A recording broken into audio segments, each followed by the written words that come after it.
think about this. A whole nation just exploding in size, but on foreign soil, facing uh, unimaginable cruelty. Picture a tiny boat, right, carrying a baby down a river. It's this desperate act, but it changes everything. Yeah, and then you have the very bedrock of a belief system being forged right in the middle of this dramatic escape and these, well, divine encounters. The scale is just immense. It really is. Yeah. Welcome to the Deep Dive. Today we're navigating that foundational story, the book of Exodus, focusing specifically on chapters 1 through 40. And these chapters, we're using the King James Version here, they're just foundational for so much. Right. We're talking about the Israelites' slide into slavery in Egypt, the dramatic rise of Moses, Right. that incredible sequence of plagues, the Exodus itself, the big escape, and then how they start setting up their religious practices, their laws. It's packed. Yeah. Grand spectacle, but also really personal moment. Exactly. And look, our goal here isn't to get lost in endless theological arguments or every single tiny detail. Think of this as your guided tour, yeah? Understanding the heart of the Exodus story, key events, what's driving them, and how this covenant, these early laws, actually came about. Some surprising stuff in there. Definitely. We're really riding the story's momentum and hitting those unforgettable parts. So let's dive in. Where does this whole epic saga actually begin? Okay, so it starts with the Israelites already pretty well established in Egypt. Chapter 1 tells us the descendants of Jacob, and it lists them: Reuben, Simeon, Levi, Judah, and so on. 70 people initially. 70 souls, yeah. They hadn't just survived after Joseph's time, they had thrived. They multiplied so much, the land was basically, filled with them. And this population boom, it doesn't go unnoticed, right? A new pharaoh comes along. What changes when he takes the throne? A massive shift in perspective. This new king, the text says, he knew not Joseph, meaning he had no connection to that history, Joseph saving Egypt. Yeah, no institutional memory, maybe. Exactly. So he looks at this huge, growing Israelite community and just sees a threat. He starts thinking, what if there's a war? They could side with our enemies. They could even just up and leave. So his reaction isn't exactly calm and measured. It sounds like it comes from fear. Totally fear-driven. And because of that fear, he brings in this policy of, severe oppression. He sets up taskmasters, forces the Israelites into brutal labor. Building those cities, Pithom and Ramses. That's them. Grueling work, terrible conditions, just relentless. But here's a twist, isn't there? This oppression, it doesn't actually achieve what Pharaoh wanted. It's striking. The text says the more the Egyptians oppressed them, the more the Israelites multiplied and spread. It backfired. Which probably just made the Egyptians even more anxious. Exactly. It intensified their anxiety, so they clamped down even harder. More brutal service, making their lives bitter, with hard labor, mortar, brick, all kinds of field work, just grinding them down. And then things take an even darker turn. Pharaoh's order to the Hebrew midwives. That's just chilling. Yeah. When the forced labor didn't work, didn't slow their growth, Pharaoh took this drastic, cruel step. He ordered the Hebrew midwives, Shiphrah and Puah, to kill all the male Hebrew babies as they were being born. But these women, they make this incredibly brave choice. They put God before the king's command. Absolutely. The text says they feared God, so they deliberately disciplined Pharaoh, let the baby boys live. And when Pharaoh confronts them, they have a pretty clever excuse. They do. They basically say, these Hebrew women, they're just so vigorous, they give birth before we can even get there. It's quite ingenious, really. And this act of defiance, it seems like it's noticed by God. The text says God dealt well with the midwives because they feared him. He made them houses, which suggests he blessed their families, their futures. Meanwhile, Pharaoh's still obsessed with this. Still fixated, he doubles down, issuing this horrifying decree to all Egyptians. Every newborn Hebrew boy is to be thrown into the Nile River. Wow. That sets an incredibly dangerous scene for the arrival of Moses, the absolute central figure here. Tell us about his extraordinary beginning. Okay, chapter 2. It starts with a man from the tribe of Levi marrying a woman from the same tribe. She has a son, sees he's a goodly child, and she hides him for 3 months, directly defying Pharaoh's order. But she can't hide him forever. Right. When she can't conceal him any longer, she comes up with this incredible plan. The famous basket, the Ark of Bulrushes, such a powerful image. It really is. She weaves this little ark from papyrus reeds, coats it with tar and pitch to make it waterproof, puts the baby inside, and sets it among the reeds by the Nile bank. And crucially, his sister stands watching from a distance to see what happens. And who finds him? It's the last person you'd expect. Pharaoh's own daughter. She comes down to the river to bathe, sees the ark among the reeds, sends her maid to get it, opens it up, sees the baby crying. And she feels compassion. Instantly, she recognizes he's a Hebrew child that takes pity on him. And this is where the sister steps in, right? Quick thinking. Brilliant timing. Moses' sister goes up to Pharaoh's daughter and asks, "Should I go get a Hebrew woman to nurse the baby for you?" And Pharaoh's daughter agrees. Without hesitation. So the girl runs off and brings back the baby's own mother. That's incredible. So Pharaoh's daughter actually ends up paying Moses' own mother to nurse him. That's almost unbelievable. It really shows how things can unfold in unexpected ways. Pharaoh's daughter tells the mother, "Take this child and nurse him for me, and I will pay you." So she does. And then he's raised in the palace. Once he's weaned, his mother brings him back to Pharaoh's daughter, who adopts him as her son, and she names him Moses, saying, "Because I drew him out of the water." So Moses grows up with this unique identity, Hebrew by birth, Egyptian royalty by upbringing, but his true loyalties eventually come out, don't they? Yeah, as an adult, he goes out to see his own people, the Hebrews, and sees the terrible burdens they're carrying, and then he witnesses an Egyptian beating a Hebrew man. What of his kinsmen? Exactly. He looks around, sees no one's watching, kills the Egyptian, and buries the body in the sand. A decisive act, driven by justice, but incredibly risky. For sure. The very next day, he goes out again, sees two Hebrew men fighting. He tries to break it up, but the one in the wrong challenges him. How so? He basically says, "Who made you ruler and judge over us? Are you going to kill me like you killed the Egyptian?" Oh, wow. So the word is out. Moses realizes immediately his act is known, and he's scared. And Pharaoh finds out too. Yes. When Pharaoh hears about it, he's furious and wants Moses killed. So Moses has to flee for his life. He escapes to the land of Midian, sits down by a well. And even in exile, Moses seems drawn to intervening against injustice. What happens at the well? He sees the 7 daughters of the priest of Midian roll, also called Jethro, trying to water their father's flock. But some shepherds come and try to drive them away. And Moses steps in. He defends the women and helps them water their sheep. An act of kindness that leads to a new life for him. It does. When the daughters go home and tell their father an Egyptian helped them, Rule invites Moses to stay. Moses agrees and eventually marries one of the daughters, Zipporah. And they have a son. Yes, Gershom. Moses names him that, saying, "For I have been a stranger in a strange land." Captures this feeling of being in exile. So Moses finds a new life, a family in Midian. But back in Egypt, his people are still suffering. Terribly. The king of Egypt eventually dies, but the oppression doesn't stop. It gets worse. Their groaning under the bondage intensifies, and their cries reach God. And this is a key moment, isn't it? God remembers. Crucial point. The text says God heard their groaning, and God remembered his covenant with Abraham, with Isaac, and with Jacob. And God looked upon the children of Israel, and God had respect unto them. That remembered covenant changes everything. Which leads us directly to that pivotal encounter, the burning bush. Take us there. Okay, so Moses is out tending his father-in-law Jethro's flock. He leads them way out into the wilderness near Mount Horeb, the mountain of God. And he sees something extraordinary. An angel, or messenger of the Lord, appears to him in flames of fire within a bush. But the bush, though it's on fire, isn't burning up. It's not being consumed. A truly bizarre, miraculous sight, enough to make anyone stop and look. Absolutely. Moses thinks, "I need to go check this out. Why isn't the bush burning?" And when the Lord sees Moses turning aside to look, God calls out to him from the bush itself, "Moses, Moses." And Moses responds. "Here I am." And the instructions he receives are direct, and they carry immense weight. God tells him, "Don't come any closer. Take off your sandals, because the place you're standing is holy ground." Then God identifies himself. "I am the God of your father, the God of Abraham, the God of Isaac, and the God of Jacob." How does Moses react to that? He hides his face. He's afraid to look directly at God. And then God reveals the purpose of this encounter. It's about the suffering of the Israelites. Yes, the Lord says, "I have surely seen the affliction of my people who are in Egypt, and have heard their cry, for I know their sorrows." He declares he's come down to rescue them, to bring them out of Egypt into a good, spacious land. The land flowing with milk and honey. Exactly. And he lists the peoples currently living there: Canaanites, Hittites, Amorites, and so on. The plan for liberation is clear.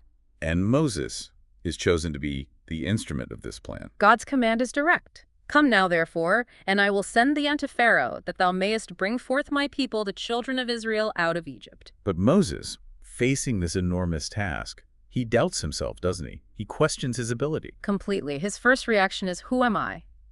"Who am I that I should go to Pharaoh and that I should bring the Israelites out of Egypt?" It's a very human, very understandable response. And how does God reassure him? With a simple, powerful promise, "Certainly I will be with thee." And he gives a sign. "When you've brought the people out of Egypt, you will serve God upon this mountain." That future worship on that very spot is the proof. Then comes that crucial question about God's identity. If the Israelites ask who sent him, what should Moses say? This is about establishing divine authority. Moses asks, "Okay, I go to them, I say, 'The God of your fathers sent me.' And they ask, 'What's his name?' What do I tell them?" And God's answer is profound. God declares, "I am that I am." He tells Moses to say, "I am hath sent me unto you." And also, "The Lord God of your fathers hath sent me unto you." This is my name forever. It's this powerful statement of eternal, self-sufficient being. Wow. Not just a name, but a statement of existence itself. That must have been mind-blowing. Revolutionary. It sets God apart. Then God gives specific instructions. "Gather the elders, tell them God has visited them and will bring them to the promised land." And God assures Moses, "They will hearken to thy voice." And the initial approach to Pharaoh isn't a full demand for freedom, is it? It's more subtle. Right. Moses and the elders are to go to Pharaoh and ask for permission to take a 3-day journey into the wilderness to sacrifice to the Lord their God. A religious pilgrimage, essentially. But God already knows Pharaoh won't agree easily. That's part of the plan, too. God tells Moses, "I am sure that the king of Egypt will not let you go. No, not by a mighty hand." He foresees the resistance. So the wonders, the plagues, they're anticipated. Yes. God says, "I will stretch out my hand and smite Egypt with all my wonders. And after that, he will let you go." And there's another interesting bit. God promises the Israelites will find favor with the Egyptians and won't leave empty-handed.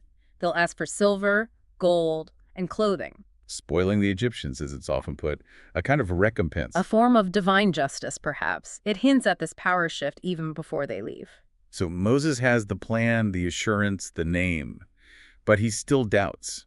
Chapter 4 delves into his continued hesitations. He's still worried. His main fear is, "But behold, they will not believe me, nor hearken unto my voice. For they will say, 'The Lord hath not appeared unto thee.'" He needs proof. So God gives him tangible signs, demonstrations of power to overcome that disbelief. Yeah. What's the first one? The staff. God asks what's in his hand. "A staff," Moses says. God tells him to throw it down, and poof, becomes a serpent. Moses jumps back. Understandable reaction. Then God says, "Pick it up by the tail." He does, and it turns back into a staff. God says, "This is so they will believe." And there's a second sign, even more personal and dramatic. God tells Moses, "Put your hand inside your cloak." He does. When he takes it out, his hand is leprous, white as snow. Oh. Then God says, "Put it back in." He does, takes it out again, and it's completely restored. God says if the first sign doesn't convince them, this one surely will. And a third sign, involving the Nile, the lifeblood of Egypt. If they still don't believe after those two, God says, "Take some water from the Nile, pour it on the ground, and it will turn into blood right there on the dry land." Another powerful display. But even with these incredible signs, Moses still feels inadequate. It's a very relatable human reaction, isn't it? It really is. He pleads, "Oh, my Lord, I am not eloquent. I am slow of speech and of a slow tongue." He just doesn't see himself as the right person, the persuasive speaker needed for this job. And God's response cuts right to the heart of that insecurity. God basically asks, "Who made man's mouth? Who makes someone deaf or mute? Who gives sight or makes them blind? Isn't it I, the Lord?" He reminds Moses he's the source of all ability. "Now go, I will be with thy mouth, and teach thee what thou shalt say." Powerful reassurance. But Moses still hesitates. One last plea. He basically says, "Oh Lord, please, just send someone else." He's really trying to get out of it. And this is where Aaron comes in. God gets angry, but provides a solution. The Lord's anger is kindled, but then he says, "Wait, isn't Aaron the Levite your brother? I know he can speak well. Look, he's already coming to meet you, and he'll be glad to see you." So a partnership is formed. Moses gets the divine message. Aaron delivers it. Exactly. God says Moses will put the words in Aaron's mouth, and God will be with both of them, teaching them what to do. Aaron will be Moses' spokesman, his mouth, and Moses will be like God to Aaron, directing him. And Moses has to take that staff, the rod of signs. Okay, so with Aaron as his partner, Moses finally agrees. He prepares to return to Egypt. He goes back to Jethro, asks permission to return to his people, and Jethro blesses him, "Go in peace." Then God speaks to Moses in Midian again, telling him it's safe to go back. The men who wanted him dead are gone. And he starts the journey back with his family. But there's that strange incident at the end. Yeah, it's a very odd brief passage. It says, "The Lord met Moses and sought to kill him. Zipporah quickly circumcises their son with a flint knife, touches Moses' feet with the foreskin, and says, 'Surely a bloody husband art thou to me.' And then the Lord lets Moses go." Scholars debate that one endlessly, often linked to the covenant of circumcision. That's the common interpretation. It's abrupt and mysterious, but the journey continues. And he finally meets up with Aaron. God tells Aaron, "Go into the wilderness to meet Moses." They meet at Horeb, the mountain of God, greet each other warmly. Moses tells Aaron everything the Lord commanded, all the signs. They're on the same page. And how do the Israelite elders react when they hear the message and see the signs? They believe. Moses and Aaron gather the elders. Aaron speaks the words, performs the signs. The people are convinced the Lord has visited them, seen their suffering. They bow down and worship. It's a huge moment of hope. Hope arrives. But then comes the first actual confrontation with Pharaoh in chapter 5. And the result isn't liberation, it's things getting worse. Way worse. Moses and Aaron go to Pharaoh, deliver the message. "Thus saith the Lord God of Israel, let my people go, that they may hold a feast unto me in the wilderness." The first demand. How does Pharaoh take it? With complete arrogance and dismissal. "Who is the Lord, that I should obey his voice? I know not the Lord, neither will I let Israel go." Just total defiance. They try again, clarifying it's just for a 3-day religious journey. Yeah, they reiterate the request, warning maybe pestilence or the sword will come if he refuses. But Pharaoh just sees this as them being lazy, trying to get out of work. Exactly. He accuses them of making the people idle, and then he punishes them all. He issues a harsh new decree. What's the decree? No more straw provided for making bricks. The Israelites now have to go gather their own straw, but they still have to produce the same number of bricks as before. That's brutal. That makes an already impossible job even harder. Absolutely. The people are scattered everywhere trying to find stubble for straw. The Egyptian taskmasters are pushing them relentlessly. And the Israelite foremen, the ones put in charge of their own people, get beaten when the quotas aren't met. So these foremen, they appeal directly to Pharaoh. They do. They cry out about how unfair and impossible it is, but Pharaoh just dismisses them. You're idle. You're idle. That's why you want to go sacrifice." He tells them to get back to work. No straw, same quota. Understandably, this makes the Israelites turn on Moses and Aaron. They blame them for making things worse. The foremen are devastated. They see their evil case. Leaving Pharaoh, they run into Moses and Aaron and just let them have it. "The Lord look upon you and judge, because ye have made our savor to be abhorred in the eyes of Pharaoh, to put a sword in their hand to slay us." They see them as the cause of this increased suffering. That must have been crushing for Moses. Yeah. He turns back to God, right? In anguish. He does. He cries out to the Lord, basically saying, Why have you brought this evil on the people? Why did you even send me? Since I spoke to Pharaoh in your name, he's only done more evil and you haven't delivered them at all. It's a real cry of frustration and doubt. A very dark moment. But it's followed by God's powerful reassurance in chapter 6. A reminder that the plan is still unfolding. The Lord tells Moses, essentially, "Okay, now you're going to see what I'll do to Pharaoh. My mighty hand will compel him. He won't just let them go, he'll drive them out." It's a promise of overwhelming force. And God reaffirms his identity and the covenant he made with their ancestors, grounding them in that history. Yes, he says again, "I am the Lord."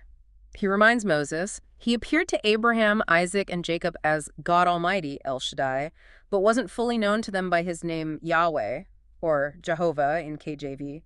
He emphasizes the covenant to give them Canaan. That connection to the past must have been crucial for their hope. Definitely. God says he's heard their groaning. He remembers the covenant. And he lays out these incredible promises. "I will bring you out. I will rid you of bondage. I will redeem you with a stretched out arm and great judgments.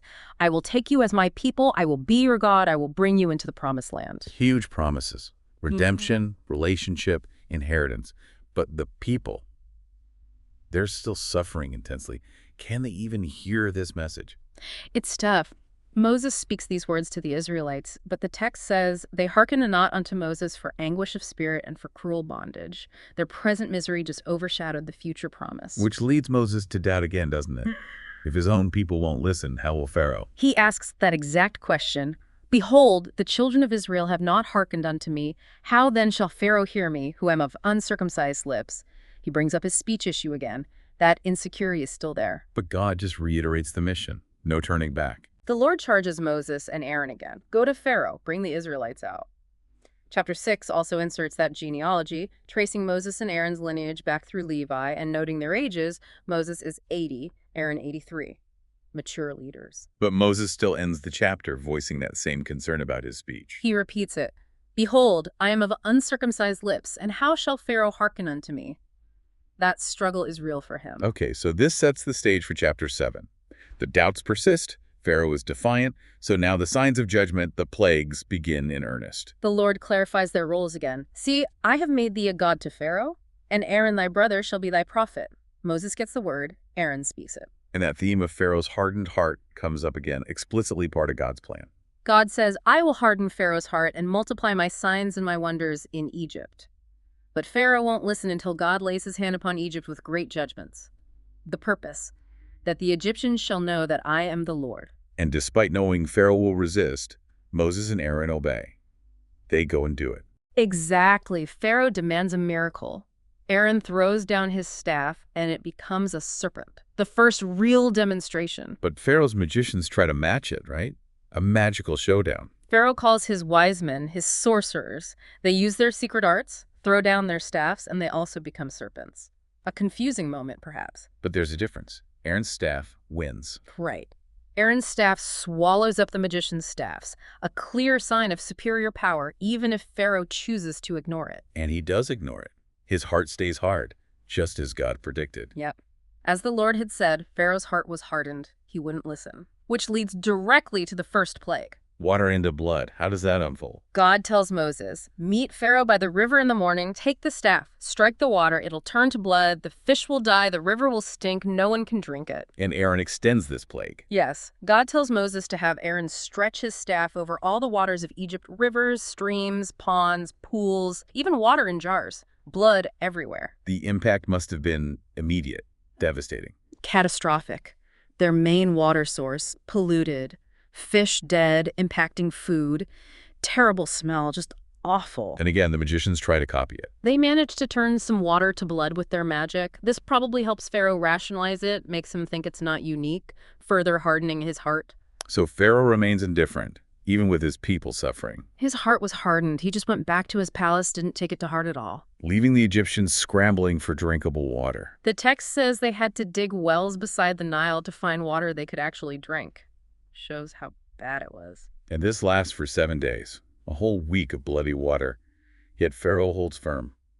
Which brings us to the next plagues in chapters 8 to 10. First up, frogs. Yeah, God warns if Pharaoh refuses again, frogs will swarm out of the Nile everywhere. Houses, bedrooms, ovens, kneading bowls, just frogs. Aaron stretches out his hand and bam, frogs cover the land. Magicians try again. They manage to bring up frogs too with their magic, but this time Pharaoh seems desperate. He actually asks for help. He calls Moses and Aaron, begs them, pray to the Lord to take the frogs away. I'll let the people go sacrifice. Moses sets the time tomorrow to show it's God's power.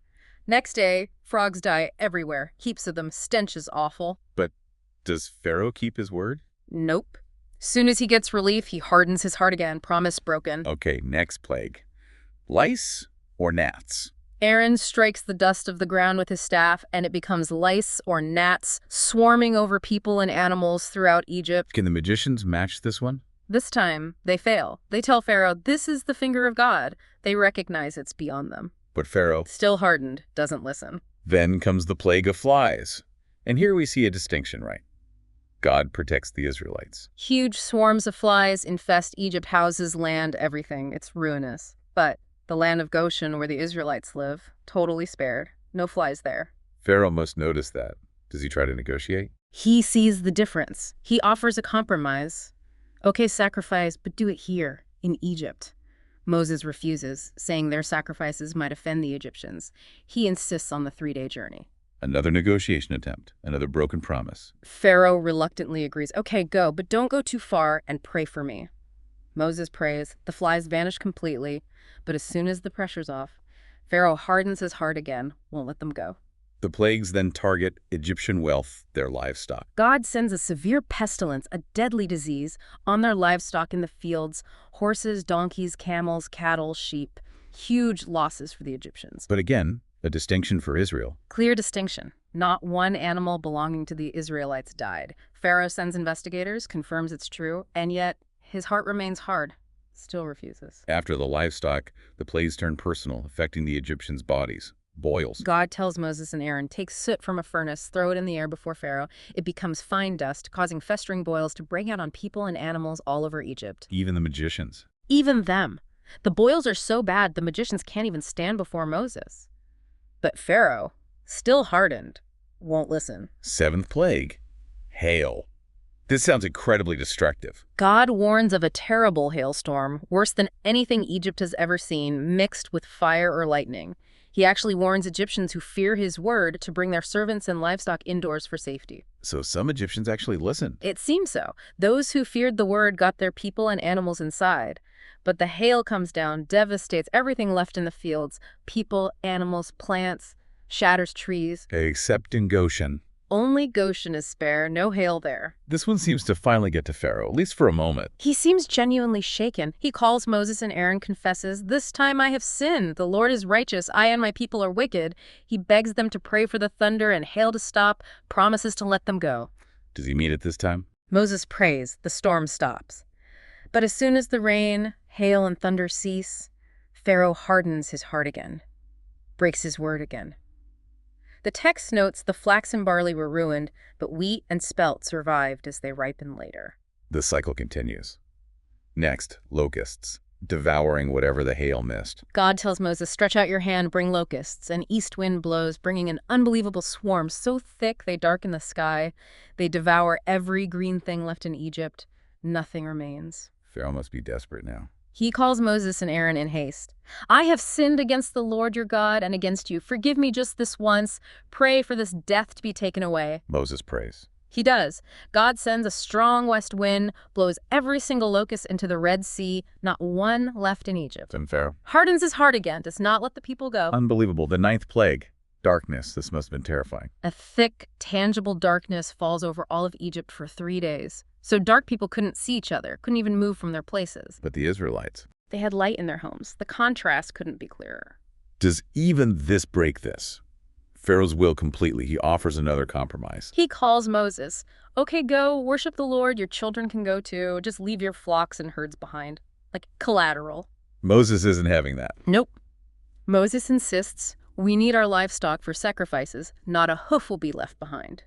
And that's the breaking point for Pharaoh's temper. Pharaoh explodes in anger, threatens Moses, "Get out of my sight. Make sure I never see your face again. The day you do, you die." And Moses' reply. Moses simply says, "Thou hast spoken well. I will see thy face again no more."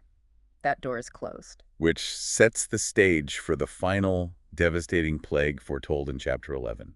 The one that will break Pharaoh. The Lord tells Moses, "One more plague on Pharaoh and Egypt. After that, he won't just let you go, he'll drive you out." The Israelites are told again to ask neighbors for silver and gold. God gives them favor.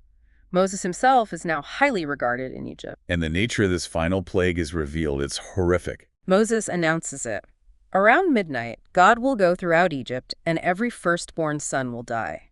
From Pharaoh's firstborn on the throne, to the firstborn of the slave girl, to the firstborn of all the cattle, a great cry will rise throughout Egypt like never before or after. But again, protection for Israel. Complete protection. Against any of the children of Israel shall not a dog move his tongue. A clear demonstration of God's distinction. A terrifying warning. And the aftermath is predicted. Pharaoh's officials begging them to leave. Moses says Pharaoh's own officials will come, bow down, and plead, "Go out, you and all the people who follow you." Then Moses leaves Pharaoh's presence in great anger. The Lord confirms Pharaoh won't listen until this last plague, so God's wonders can be fully multiplied. Despite all the previous wonders, Pharaoh's heart stays hard. Which brings us to the climax, the Passover and the Exodus itself in chapter 12, the moment of deliverance. This chapter marks a new beginning. God establishes their calendar. This month becomes the first month of the year. Then come the detailed instructions for the Passover lamb. Each household needs one. Yes, or small households can share. A male lamb, first year, without blemish, kept until the 14th day of the month, then the whole community slaughters it at twilight. And the blood, that's the crucial sign of protection. Askly. Take some blood, put it on the 2 side posts and the upper doorpost of the houses where they eat the lamb. The blood is the sign. When the Lord passes through Egypt that night, striking the firstborn, he'll see the blood and pass over that house, sparing them. That's where the name comes from. The Passover meal itself also has specific instructions, doesn't it? Symbolizing their readiness to leave. Yes, roast the lamb over fire. Eat it with unleavened bread and bitter herbs. Roast it whole head, legs, entrails. Eat it all that night. Burn any leftovers by morning. And eat it dressed and ready to go. Belt tight, sandals on, staff in hand. Eat in haste. It's the Lord's Passover. And this isn't just a one-off event. It becomes a foundational ritual. Absolutely. The Feast of Unleavened Bread follows for 7 days, a perpetual ordinance. Remove all leaven from homes. Holy assemblies on the 1st and 7th days. It commemorates their departure. There are even rules for non-Israelites living with them to participate, requiring circumcision for males. The lamb eaten in one house, no bones broken, no meat taken outside, and they must teach their children the meaning of it all, God's deliverance. Then, as foretold, the 10th plague strikes, the death of the firstborn. This finally shatters Pharaoh's resistance. At midnight, the Lord strikes down every firstborn in Egypt. Pharaoh's son, the prisoner's son, the firstborn of livestock. A terrible cry goes up throughout Egypt, not a house without someone dead. And Pharaoh, in desperation, summons Moses and Aaron. In the middle of the night, he tells them, "Get up, leave my people, you and the Israelites. Go, worship the Lord as you asked. Take your flocks, take your herds, just go, and bless me too." The Egyptians are also urging them to leave quickly, terrified they'll all die. So begins the hurried departure. The Exodus. They grab their unleavened dough. They ask the Egyptians for silver, gold, clothes, and get it, spoiling the Egyptians. About 600,000 men on foot leave, plus women, children, a mixed multitude, and huge herds of livestock. They bake unleavened cakes because they were stressed out so fast. The text notes their stay in Egypt was 430 years. On that very day, the Lord brought them out. That night becomes a night of vigil, observed forever. After the Exodus, chapter 13 lays down more instructions, reinforcing the significance of these events, consecrating the firstborn. Yes, God commands every firstborn male, human and animal, be consecrated, set apart for him. Moses tells the people, "Remember this day, eat no leavened bread during the feast. They left in the month of Abib. Keep doing this when you reach the promised land." And the emphasis on teaching future generations continues. Strongly. 7 days of unleavened bread. Feast on the 7th. When your kids ask, "What does this mean?" tell them the story of God's deliverance. It's to be like a sign on your hand, a reminder between your eyes. Keep God's law in mind. The redemption of the firstborn is explained: 2 firstborn donkeys redeemed with a lamb, firstborn sons redeemed. Why? Because Pharaoh refused, so God struck the firstborn Egyptians. Therefore, firstborn animals belong to God, firstborn sons are bought back. And the chapter ends with their initial route out of Egypt. God guides them strategically. He doesn't lead them the direct route through Philistine territory, even though it's shorter. Varies if they face war immediately, they might lose heart and turn back to Egypt. Smart. So he leads them the long way around via the wilderness towards the Red Sea, and they leave Egypt armed, ready. Which brings us to that iconic, miraculous moment. The crossing of the Red Sea in chapter 14, God's ultimate intervention. God gives Moses new orders. Tell the Israelites to turn back and camp by the sea at Pi-Hahiroth, between Migdol and the sea, opposite Baal-Zephon. A seemingly strange move. Why? God explains Pharaoh will think they're lost, confused, trapped by the wilderness. This apparent vulnerability is part of the plan. Setting a trap for Pharaoh. Exactly. God says he'll harden Pharaoh's heart again, so he pursues them. This pursuit will lead to Pharaoh's final defeat, bringing glory to God so the Egyptians know he is the Lord. News reaches Pharaoh they've fled. He and his officials immediately regret letting their workforce go. So Pharaoh mobilizes his army for pursuit. Makes ready his chariot, takes his army, 600 elite chariots, all the other chariots, captains over all of them. God hardens his heart, and he chases after the Israelites who are leaving defiantly. The Egyptians catch up to them, camped by the sea. Imagine the Israelites' terror.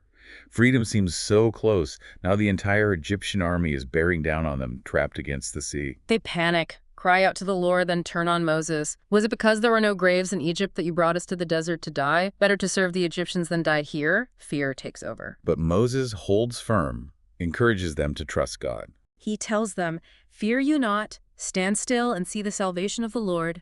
The Egyptians whom ye have seen today, ye shall see them again no more forever. The Lord shall fight for you, and ye shall hold your peace." Powerful words of faith. Then God gives the command for the miracle itself. The Lord asks Moses, "Why are you crying out to me? Tell the Israelites to move forward. You lift up your staff, stretch out your hand over the sea, divide it so they can go through on dry ground. And the pursuing Egyptians, they'll follow right into the trap. God says he'll harden their hearts too, so they follow. He'll get glory over Pharaoh and his army. Then the angel of God and the pillar of cloud move behind Israel, separating the camps. Darkness for the Egyptians, light for the Israelites all night. And Moses parts the sea. He stretches his hand out. The Lord drives the sea back with a strong east wind all night. The waters divide, the seabed becomes dry land, walls of water on their right and left. An unbelievable pathway opens up, and the Israelites walk through. They go right into the midst of the sea on dry ground. The Egyptians, horses, chariots, horsemen, they all follow them in. But God intervenes against the Egyptians in the sea. Yes, in the morning watch, God looks down from the pillar of fire and cloud, throws the Egyptian army into confusion. He messes up their chariot wheels, makes them hard to drive. The Egyptians realize, the Lord is fighting for Israel against us. Let's flee. But it's too late. God tells Moses, stretch out your hand again. He does. As morning dawns, the sea returns to its normal depth. The Egyptians are fleeing right into it, and the Lord sweeps them away. Complete destruction. The waters cover the chariots, the horsemen, Pharaoh's entire army that followed them. Not one survivor. But the Israelites walk through on dry land. Witnessing that, seeing their enemies destroyed, their faith must have soared. They see the Egyptians dead on the shore. They see the Lord's great power. The text says the people feared the Lord, and they believe in the Lord and in his servant Moses. A profound moment of awe and trust. And this incredible deliverance leads immediately to celebration in chapter 15, the song of Moses and Miriam. Yes, a powerful outpouring of praise. Moses leads the song. I will sing unto the Lord, for he hath triumphed gloriously. The horse and his rider hath he thrown into the sea. It celebrates God's strength, his victory, his holiness. Then Miriam, the prophetess, takes a tambourine, leads the women in dancing and singing, echoing the main refrain. Pure joy and relief. But after that high point, the reality of the wilderness sets in. Chapters 60 to 18 show the challenges start almost immediately, right? Hunger, thirst, conflict. Yeah, the euphoria fades quickly. In the wilderness of sin, they start grumbling against Moses and Aaron about food. They actually miss the flesh pots of Egypt, forgetting the slavery part. So God provides again the manna. God promises bread from heaven, manna. They're told to gather just enough for each day, an omer per person. Double on the 6th day for the Sabbath rest. This is the first mention of Sabbath observance. Manna is described small, round, white, tastes like wafers with honey. It sustains them for 40 years.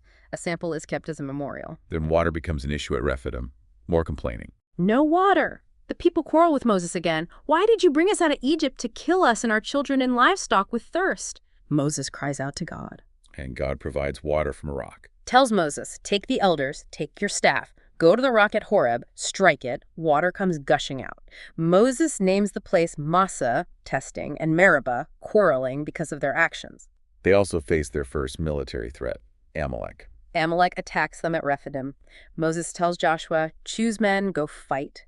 Moses goes up on a hill with Aaron and Hur holding the staff of God. And his raised hands are key to the battle. Amazingly, yes. When Moses holds his hands up, Israel prevails. When his arms get tired and drop, Amalek prevails. So Aaron and Hur physically hold up Moses' arms until sunset. Israel wins a decisive victory. Then Moses gets a visit from his father-in-law, Jethro. This leads to some practical changes. Jethro hears all God has done, brings Zipporah and Moses' sons. He rejoices, offers sacrifices. Then he sees Moses judging the people all day long from morning till night. Too much for one person. Jethro points that out, advises Moses to delegate. Appoint capable, trustworthy, God-fearing men as leaders over thousands, hundreds, 50s, and 10s to handle smaller cases. Only the big stuff comes to Moses. Moses takes the advice. He listens to Jethro, implements this structure. It's crucial for organizing them as a people. Good timing, because they're heading towards Mount Sinai. Chapter 19 is where the covenant gets established. This is huge. 3 months after leaving Egypt, they arrive at the wilderness of Sinai, camp before the mountain. Moses goes up to God. God reminds them, you saw what I did to Egypt, how I carried you on eagle's wings, brought you to myself. And then comes the covenant offer. God proposes. Now therefore, if you will obey my voice indeed and keep my covenant, then you shall be a peculiar treasure unto me above all people, and ye shall be unto me a kingdom of priests and a holy nation. It's conditional on obedience. Yeah. How did the people respond? Moses tells the elders, and they all agree together, all that the Lord had spoken we will do. A unified acceptance. God then tells Moses he'll appear in a thick cloud so the people hear him speak and trust Moses forever. They need to prepare. Prepare how? Consecration? Yes, wash their clothes, be ready for the third day, set boundaries around the mountain, don't touch it or you die, emphasizing God's holiness. And the arrival of God on the mountain, the theophany, is spectacular.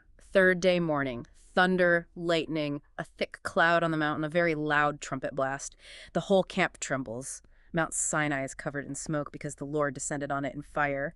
It shakes violently. The trumpet sound gets louder and louder. Just overwhelming power and presence. And from this awe-inspiring scene, in chapter 20, God speaks the Ten Commandments, the core of the covenant. Directly from the mountain, God speaks these words: no other gods, no idols, don't misuse God's name, remember the Sabbath, honor parents, don't murder, don't commit adultery, don't steal, don't bear false witness, don't covet, the fundamental laws. How did the people react to hearing God's voice directly? They're terrified. They see the thunder, lightning, trumpet, smoking mountain. They stay at a distance and beg Moses, you speak to us, we'll listen, but don't let God speak to us or we'll die. It's too much for them. Moses steps in as mediator again. He reassures them, don't be afraid. God has come to test you, so the fear of God will keep you from sinning. It's meant to inspire reverence, obedience. After the Ten Commandments, chapters 21 to 23 give more detailed laws, Right. applying those principles. Exactly. A whole body of ordinances, often called the Book of the Covenant. Laws about servants, violence, property damage, responsibility, justice, treatment of strangers, the Sabbath year, the 3 annual feasts, unleavened bread, harvest, ingathering, offerings, and the promise of an angel to guide them. It's the practical application of the covenant to daily life. In chapter 24 describes the formal sealing of this covenant. It's like signing the contract. Moses tells the people all God's words and laws. They again respond, everything the Lord has said, we will do. Moses writes it all down, builds an altar, 12 pillars for the 12 tribes, offers sacrifices. Then the key part, he takes the blood, sprinkles half on the altar, God's side, reads the Book of the Covenant to the people, they agree again, then he sprinkles the other half of the blood on the people. This is the blood of the covenant, he says. It seals the deal. A very physical, symbolic act. Yeah. And then some leaders get a glimpse of God. Moses, Aaron, Nadab, Abihu, and 70 elders go partway up. They see the God of Israel described as having something like a sapphire pavement under his feet, clear as the sky. They eat and drink in God's presence. Then God calls Moses higher up. To get the stone tablets. Yes, come up to me into the mount, and I will give thee tables of stone and a law and commandments which I have written. Moses goes up with Joshua, tells Aaron and Hur to lead while he's gone, and Moses is on the mountain for 40 days and 40 nights. While Moses is up there receiving these instructions, chapters 25 to 31 give the incredibly detailed plans for the tabernacle, God's dwelling place among them. The detail is amazing. It really is. God tells Moses, collect offerings from willing hearts, gold, silver, bronze, yarns, linens, skins, wood, oil, spices, gems for a sanctuary, that I may dwell among them. Then comes the blueprint. First, the Ark of the Covenant. The most sacred object. Acacia wood overlaid with gold, rings, carrying poles, a gold crown molding. The mercy seat on top, pure gold with 2 cherubim facing each other, wings overshadowing it. Inside the ark, the testimony, the tablets. God says he'll meet Moses there, speak from between the cherubim. And detailed instructions for everything else too. The table, the lampstand. Every single piece. The table of shewbread, for the bread of the presence, gold overlaid acacia wood with specific gold dishes and utensils. The golden lampstand menorah, pure hammered gold, central shaft, 6 branches, almond blossom decorations, 7 lamps. Even the tent structure itself. Meticulously described, the curtains of fine linen with blue, purple, scarlet yarn, embroidered cherubim, coverings of goat's hair, ram skins dyed red, badger dugong skins, the framework of acacia wood boards standing in silver sockets held by bars, the veil separating the holy place from the most holy place where the ark goes. And the altars, the washing basin, the priestly clothes. It's exhaustive. Absolutely. The altar of incense, gold overlaid wood, inside, before the veil, the altar of burnt offering, bronze overlaid wood, outside in the courtyard, the bronze laver for priests to wash, the courtyard itself with linen hangings on pillars, instructions for the pure olive oil for the lamps, then the elaborate priestly garments for Aaron and his son's ephod, breastplate with 12 stones, robe, tunic, turban, sash, detailed rituals for consecrating the priests, rules for the daily burnt offering, even the atonement money, a half-shekel census tax for tabernacle service. God even appoints specific craftsmen. He names Bezaleel of Judah and Aholiab of Dan, fills them with the Spirit of God, gives them wisdom, understanding, skill for all the craftsmanship. Others are appointed to help too. And one final reminder about the Sabbath before Moses gets the tablets. Yes, a strong reiteration. The Sabbath is the sign between God and Israel forever, a holy rest. Breaking it means death. Then finally, God gives Moses the 2 tablets of stone written with the finger of God. But while Moses is receiving these sacred instructions, down below, disaster strikes. Yeah. Chapters 32, 34, the golden calf incident, Yeah. a huge betrayal. Moses is gone a long time, 40 days. The people get restless, impatient. They go to Aaron. Up, make us gods, which shall go before us. For as for this Moses, we wot not what has become of him. And Aaron gives in. He tells them to bring their gold earrings. He collects the gold, melts it, fashions it into a golden calf. Then he declares, "These be thy gods, O Israel, which brought thee up out of the land of Egypt." Builds an altar, proclaims a feast. They offer sacrifices, eat, drink, and indulge in revelry. It's blatant idolatry. How does God react? And what about Moses? God sees it immediately. Tells Moses, "Go down. Your people, whom you brought out of Egypt, have corrupted themselves." God's anger burns hot. He plans to destroy them. Offers to make a great nation from Moses instead. But Moses intercedes, pleads for them. Powerfully. He reminds God of his promises to Abraham, Isaac, Jacob, appeals to God's reputation. What will the Egyptians say? He pleads for God to turn from his fierce wrath. And the text says, "The Lord repented of the evil which he thought to do unto his people." Moses' intercession works. Then Moses goes down the mountain. His reaction when he sees the calf, it's intense. He hears the noise, gets closer, sees the calf and the dancing. His anger flares. He throws the stone tablets down, shattering them at the foot of the mountain, a powerful symbol of the broken covenant. And he destroys the calf itself. Burns it, grinds it to powder, mixes it with water, and makes the Israelites drink it. A bitter consequence. Then he confronts Aaron, demanding to know how this happened. Aaron gives a pretty weak excuse. Moses then takes decisive action to restore order. He calls for loyalty. He stands at the camp entrance, cries, "Who is on the Lord's side? Let him come unto me." The Levites, his own tribe, gather to him. And he gives them a grim command. He tells them, under God's authority, to go through the camp with swords drawn and kill those involved in the idolatry. Even brothers, friends, neighbors. The Levites obey. About 3,000 men die that day. Moses tells the Levites they've consecrated themselves to the Lord through this costly act. Even after this judgment, Moses pleads for the people again. He goes back to God. "Oh, this people have sinned a great sin. Yet now, if thou wilt forgive their sin, and if not, blot me, I pray thee, out of thy book which thou hast written." He offers his own life for theirs. Incredible. What's God's response to that? God says he'll blot out those who sinned against him. But he tells Moses, "Lead the people to the place I promised." He says his angel will go before them, but he himself won't go among them because they're stiff-necked, and he might destroy them on the way. Hearing that God won't be directly with them, that must have been devastating news. The people mourn deeply when they hear it. They strip off their ornaments as a sign of repentance. Moses then sets up his own tent, the tent of meeting, outside the camp. Anyone seeking the Lord had to go out there. And God meets Moses there. Yes. The pillar of cloud would descend, stand at the tent door, and the Lord would speak with Moses face to face as a man speaketh unto his friend. Joshua, Moses' aide, stayed in the tent even when Moses left. Moses then makes another plea, "Show me your glory, please go with us." Does God relent on his presence? And does he show his glory? God promises, "My presence shall go with thee, and I will give thee rest." He agrees to let his goodness pass before Moses and proclaim his name, the Lord, revealing his merciful character, but says Moses can't see his face directly and live.